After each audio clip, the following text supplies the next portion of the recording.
بسم اللہ الرحمن الرحیم۔ اسرائیل کو نیا دشمن چاہیے ہوتا ہے، ترکی کی طرف دیکھا بھی تو آنکھیں نکال دیں گے، یہ کہنا تھا ترکی کے وزیر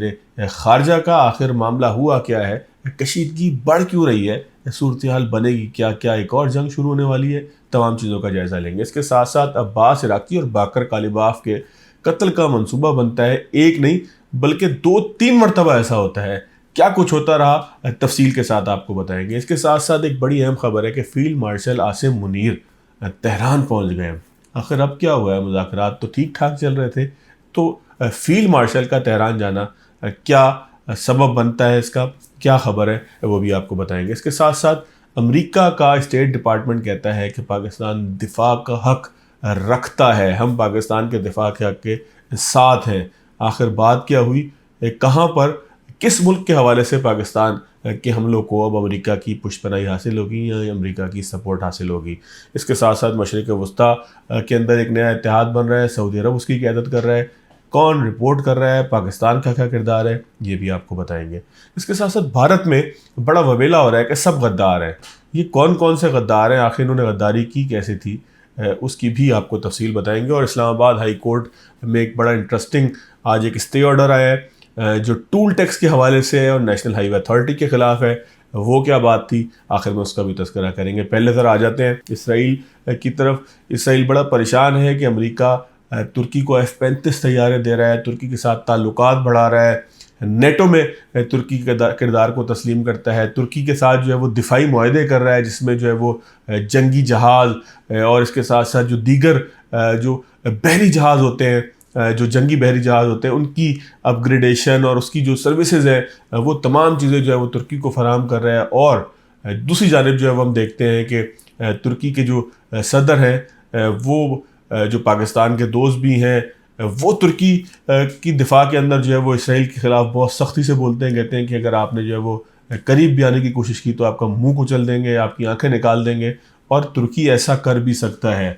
ترکی صرف دھمکی کی طرف نہیں جا رہا، حقیقی طور پہ اگر ترکی کی وار پاور کو دیکھیں، ترکی نیٹو کا ممبر ہے، ترکی کے اندر جو ہے وہ ڈرونز کا ایک بڑا جو ہے وہ ان کے پاس ذخیرہ موجود ہے، بڑی جدید قسم کی چیزیں موجود ہیں۔ تو گزشتہ روز ہم نے دیکھا کہ ایک انٹرویو آیا، ترکی کے وزیر خارجہ ہے فیدان، انہوں نے کہا کہ اسرائیل کو ہر کچھ عرصے کے بعد ایک نیا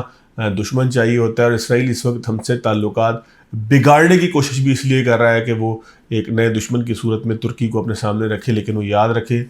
کہ ہم جو ہے وہ کسی اور ملک کی طرح ان کو اسپیئر نہیں کریں گے، ان کو چھوڑیں گے نہیں، بلکہ جو ہم کریں گے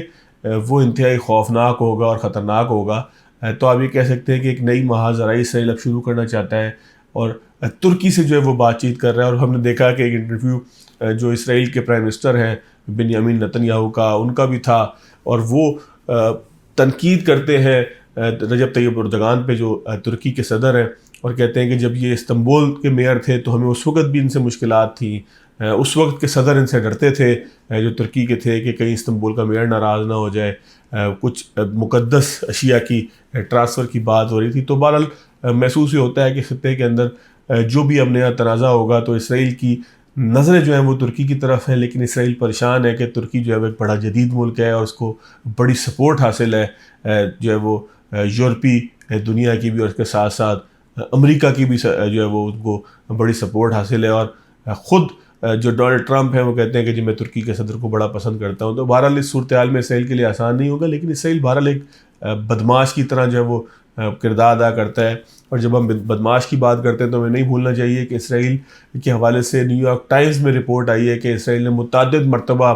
جو مذاکرات کار ہیں اس وقت ایران کے، باقر کالیباف اور عباس عراقی، ان کو قتل کرنے کا منصوبہ بنایا۔ اور یہ منصوبہ کچھ اس طرح سے تھا کہ جب فروری میں حملے شروع ہوتے ہیں تو علی لاریجانی کو جو نشانہ بنایا جاتا ہے، اس وقت بھی پاکستان نے امریکہ کو بتایا کہ یہ آپ نے کس کو نشانہ بنا لیا ہے، اب اگر آپ کو بات چیت کرنی ہوگی تو آپ کس سے بات چیت کریں گے۔ اور شاید اسرائیل کا منصوبہ بھی یہی تھا کہ جو وہ اگر بات چیت کی ضرورت پڑے تو کوئی بندہ ہی نہ ہو ایران میں بات چیت کا، اور وہ ایران کے اوپر حملے کرتے رہے اور امریکہ کسی موقع پہ بات چیت نہ کر لے۔ تو اسی منصوبے کی وجہ سے ہم نے دیکھا فروری کے بعد مارچ میں جو ہے وہ اسرائیل منصوبہ بناتا ہے کہ باقر کالیباف اور عباس عراقی کو بھی جو ہے وہ قتل کر دینا چاہیے۔ اس سے پہلے 2025 جون کے اندر جو اٹیک اسرائیل نے ایران پہ کیے تو اس میں بھی باقر کالیباف بال بچے تھے۔ تو بہرحال پاکستان کو پتہ لگتا ہے، انٹیلیجنس ذرائع سے پاکستان جو ہے وہ امریکہ سے رابطہ کرتا ہے اور کہتا ہے کہ جی ان کو اگر آپ نے مار دیا تو جب کبھی آپ مذاکرات کی کوشش کریں گے آپ کے پاس بندہ کوئی نہیں ہوگا، ان سے مذاکرات کے ذریعے جو ہے وہ بات چیت ہو سکتی ہے، لہٰذا یہ کام قطعاً نہ کیجیے گا۔ امریکہ جو ہے وہ اسرائیل کو روکتا ہے۔ اور زیادہ خوفناک اور افسوسناک جو صورتحال سامنے آتی ہے وہ یہ ہوتی ہے کہ جب مذاکرات کے بعد جو ہے وہ ایران کا وفد واپس پہنچتا ہے، کیونکہ ایران کے وفد کو جو ہے وہ امریکہ کی طرف سے بتایا جاتا ہے کہ آپ کے قتل کا منصوبہ اسرائیل بنا رہا ہے۔ امریکہ اسرائیل کو ہی منع کرتا ہے کہ ایسا بالکل نہ کرنا، لیکن یہ ہے کہ پاکستان کو جو ہے وہ ذمہ داری دی جاتی ہے کہ وہ پاکستان اسکارٹ کر کے لاتا ہے۔ تو ایران کی سرحد سے لے کے اسلام آباد تک تو پاکستان کے طیارے ہوتے ہیں جو ان کے ارد گرد ہوتے ہیں، لیکن جب یہ وفد واپس جاتا ہے اسلام آباد میں مذاکرات کر کے سرینا ہوٹل میں جے ڈی وینس کے ساتھ، تو وہاں پر جو ہے وہ ایک بڑا چیلنج ہوتا ہے کہ عراق کی طرف سے اسرائیلی طیارے جو ہے وہ ایران کے اندر داخل ہوتے ہیں، اور اس موقع کے اوپر جو ہے وہ جو وفد تھا وہ فوری طور پر جو ہے وہ لینڈنگ کرتا ہے، ہنگامی لینڈنگ کرتا ہے، اور تہران کے بجائے مشہد ایئرپورٹ پہ لینڈنگ کرتا ہے، اور پھر 8 گھنٹے بائی روڈ سفر کرنے کے بعد تہران پہنچتا ہے۔ تو یہ ایک بڑی فٹیگ جو ہے وہ وفد کے اوپر آتی ہے، کیونکہ اسرائیل نے جو ہے وہ حملے کی منصوبہ بندی کی تھی، انہوں نے طیاروں کو تباہ کرنے کا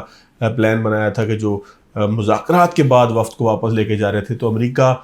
کے جو انٹیلیجنس ذرائع ہیں وہ اس کے اوپر بڑے ناراض نظر آتے ہیں۔ انہوں نے اپنے صدر کو بتایا، اپنی انتظامیہ کو بتایا کہ یہ اسرائیل جو ہے وہ بہت زیادہ ایسے معاملات کر رہا ہے، ایسے کام کر رہا ہے کہ جس سے جو ہے وہ مذاکرات کی خرابی تو دور کی بات، مذاکرات کو بالکل ہی ختم کیا جا سکتا ہے، اور پھر ایران کے اندر بات چیت کرنے والا کوئی نہیں ہوگا، اور پھر جنگ جو ہے وہ ایک طویل عرصے تک چلتی رہے گی جو اسرائیل کا منصوبہ ہے، اور امریکہ ایسا نہیں چاہتا۔ مزید یہ ہے کہ پاکستان کے جو فیلڈ مارشل ہیں وہ تہران لینڈ کر گئے ہیں اب سے کچھ دیر پہلے، اور ان کا مقصد یہ ہے کہ وہ علی خامنئی کے جنازے کے اندر جو ہے وہ شرکت کریں گے۔ پاکستان کا ایک اور وفد بھی گیا ہے جس میں سندھ کے وزیر اعلیٰ، وزیر اعظم پاکستان بلاول بھٹو زرداری، اسپیکر قومی اسمبلی، یہ سرکاری وفد ہے کہ یہ بھی تہران کے لیے روانہ ہوا ہے، کچھ دیر پہلے جو ہے وہ تہران میں لینڈ بھی کر گیا ہے۔ تو پاکستان سے بھی بڑے وفد گئے ہیں۔ اس کے علاوہ پاکستان سے جو ہے وہ صحافیوں کو بھی ویزا فری انٹری دی گئی تھی، بہت سے صحافی بھی گئے ہیں۔ پاکستان کے سینٹ کے چیئرمین یوسف رضا گیلانی وہ بھی ایک وفد کے ہمراہ گئے ہیں، جماعت اسلامی کے لیڈر بھی ان کے ساتھ تھے۔ تو اس طریقے سے کئی وفود جو ہے وہ تہران کی طرف گئے ہیں، اور وہاں پر جو ہے وہ نماز جنازہ میں سپریم لیڈر کے شریک ہوں گے۔ لیکن سپریم لیڈر جو اس وقت ہے مجتبیٰ خامنئی، وہ جنازے میں شریک نہیں ہوں گے، کیونکہ ان کو سیکیورٹی تھریٹ ہے کہ ان کو جو ہے وہ مارا جا سکتا ہے۔ تو ان سیکیورٹی تھریٹس کی بنیاد پہ ایک بہت بڑے جنازہ جو آج متوقع ہے اس کے اندر جو ہے وہ شریک نہیں ہوں گے۔ اس کے ساتھ ساتھ ایک بہت اہم اور بڑی خبر یہ ہے کہ پاکستان دفاع کا حق محفوظ رکھتا ہے، یہ جو ہے وہ کہا گیا ہے امریکہ کے اسٹیٹ ڈپارٹمنٹ کی طرف سے، اور اس کی جو وجہ بتائی گئی ہے وہ یہ ہے کہ پاکستان کا افغانستان کے ساتھ ایک فروری کے اندر بڑا شدید کلیش ہوا، اس سے پہلے کلیش ہوا، گو کہ افغانستان کی اتنی اوقات نہیں ہے کہ وہ پاکستان کا مقابلہ کریں، یا اس کے اتنے وسائل نہیں ہیں کہ وہ پاکستان کا مقابلہ کریں، لیکن گوریلا فائٹنگ یا دہشت گردی تو بہرحال سپورٹ افغانستان کی مرضی سے ہی یہاں پہ ہو رہی ہے۔ تو اب امریکہ کے اسٹیٹ ڈپارٹمنٹ نے یہ بتایا ہے کہ پاکستان کے دفاع کے حق کو وہ نہ صرف درست سمجھتے ہیں بلکہ اس کا ساتھ بھی دیتے ہیں، اور پاکستان یہ جو کارروائیاں افغانستان کے اندر کر رہا ہے دفاع کے طور پہ یہ بالکل درست ہے۔ تو پاکستان کے سیکیورٹی ذرائع بھی یہ کہتے ہیں کہ افغانستان کے اندر جو کارروائیاں ہیں وہ جب بھی افغانستان سے کوئی دہشت گردی کی کارروائی ہوگی اس کے جواب میں وہاں پر جو ہے وہ بھرپور جواب دیا جائے گا، اور ہر کارروائی کے بدلے کارروائی کی جائے گی۔ یہ مشرق وسطیٰ میں ایک نیا اتحاد بننے کے لیے آ رہا ہے، اور مشرق وسطیٰ کا جو نیا اتحاد ہے اس کی قیادت بتایا جا رہا ہے کہ سعودی عرب کر رہا ہے، جس میں جو ہے وہ ترکی شامل ہے، جس میں مصر شامل ہے، جس میں پاکستان شامل ہے، اور اس کو ایک چھوٹی اسلامی نیٹو کہا جا رہا ہے جو GCC ممالک کے اتحاد سے ہٹ کے ہے۔ تو اس اتحاد کے اندر مزید کون سے ملک شامل ہوں گے آنے والے دنوں کے اندر یہ دیکھنا ہوگا، کیونکہ بہت سارے ملک یہ چاہتے ہیں کہ اس اتحاد کا پارٹ بنے اور ایک ایسی فوج بن جائے، ایک ایسا دفاعی معاہدہ ہو جائے کہ جس میں ٹیکنالوجی شیئرنگ اور ٹیکنالوجی ٹرانسفر کی جو ہے وہ پوری ایک صورتحال بنے۔ بھارت میں ایک لیٹر لکھا گیا تھا، 50 پاکستانی تھے، 50 بھارتی تھے، انہوں نے اب دونوں ممالک کے وزرائے اعظم سے ریکویسٹ کی تھی کہ امن کا جو جھنڈا تھامیں، امن کی بات کریں، پیس کی بات کریں، لیکن بدقسمتی یہ ہے کہ بھارت میں ان تمام لوگوں کو، جس میں بڑے بڑے لوگ ہیں، وہاں کے سابق را کے چیف ہیں، اور جو وہ بڑے وہاں کے انٹلیکٹ سے تعلق رکھنے والے لوگ ہیں، ان سب کو جو ہے وہ غدار قرار دے دیا گیا، یعنی کہ جو بھارت میں امن کی بات کرے گا بہت آسانی کے ساتھ اس کو غدار قرار دے دیا جائے گا۔ اور اس وقت بھارتی میڈیا کے اندر ایک وویلا ہے کہ شاید غداروں نے کوئی امن کی بات کر دی ہے۔ تو دنیا کو بھی دیکھنا ہوگا کہ جو امن کی بات کرے. میں یہ اس بات کے اندر بالکل ہمیں کنفرم ہے کہ پاکستان کی حکومت اس خط کے پیچھے نہیں ہے، نہ پاکستان کی کوئی خواہش ہے کہ بھارت کے آگے جو ہے وہ کوئی ہاتھ جوڑ کر معافی مانگے یا ان سے کوئی بھیک مانگے. یہ کچھ لوگوں کا جو سوسائٹی کے مختلف طبقات ہوتے ہیں جن کی اپنی سوچ ہوتی ہے، جن میں بڑے بڑے معززین ہوتے ہیں، سول سوسائٹی کے لوگ ہوتے ہیں، پاکستان کے سابق وزراء خارجہ ہیں، ان تمام نے جو ہے وہ ریکویسٹ کی تھی اپنی اپنی حکومتوں سے، لیکن پاکستان نے تو جواب اب تک نہیں دیا. لیکن ہندوستان کی طرف سے جو ان کے میڈیا نے جواب دیا ہے وہ بڑا ہی جو ہے وہ وار سے محبت کرنے والا، وار مانگنے والا، اور ایک عجیب و غریب کیفیت اس میں نظر آتی ہے. ہسٹری نظر آتا ہے، تھوکیں نکل رہی ہیں وہاں میڈیا کو بیٹھ کے کہ خط لکھ کیسے دیا، ایسے ہو گیا ویسے ہو گیا. تو یہ سارا جو ہے وہ ان کا معاملہ ہے. ایک چیز آپ کو اور بتا دیں، اسلام آباد ہائی کورٹ نے ایک فیصلہ دیا ہے آج، فیصلہ کہہ لیں یا اسٹے آرڈر کہہ لیں. وہ یہ تھا کہ نیشنل ہائی وے اتھارٹی ایک نوٹیفیکیشن کے ذریعے یہ کہتی ہے کہ جی جو ایم ٹیگ نہیں لگوائے گا یا ای ٹیگ نہیں لگوائے گا اس کے اوپر جو ہے وہ جرمانہ ہوگا اور اس کو جو ہے وہ ڈبل ٹربل رقم دینے پڑے گی. تو ایک وکیل صاحب جو ہے وہ ان سے جو ہے وہ 750 کے بجائے 1200 روپے لیے جاتے ہیں اس وجہ سے کہ انہوں نے ایم ٹیگ نہیں لگایا. تو وہ اسلام آباد ہائی کورٹ میں نوٹیفیکیشن لے کے این ایچ اے کا، نیشنل ہائی وے اتھارٹی کا پہنچ جاتے ہیں اور وہ کہتے ہیں کہ جی یہ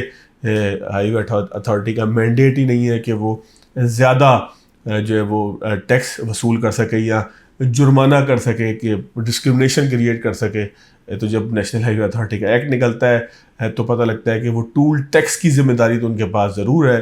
لیکن اس میں کہیں پر بھی یہ نہیں لکھا کہ وہ کسی کے اوپر جرمانہ لگا سکتے ہیں. تو لہٰذا اسٹے آرڈر ہے، اگلی ڈیٹ ملی ہے. فی الحال جو ہے وہ این ایچ اے کو روک دیا گیا ہے کہ وہ اضافی ٹول نہ لیں. تو یہ بھی ایک بڑا اہم معاملہ ہے کہ جہاں پر بنیادی آئینی حقوق کی بات ہو تو وکلا آگے آتے ہیں، اور ایسا جو ہے وہ فیصلہ پھر سامنے آتا ہے کہ جس کے اندر ایک مینڈیٹ سے بڑھ کر کوئی اتھارٹی کام کر رہی ہوتی ہے. تو یہ شکر ہے کہ معاشرے کے اندر کریکشن کے لیے بہت سارے لوگ موجود ہیں. اجازت دیجیے گا، اللہ حافظ.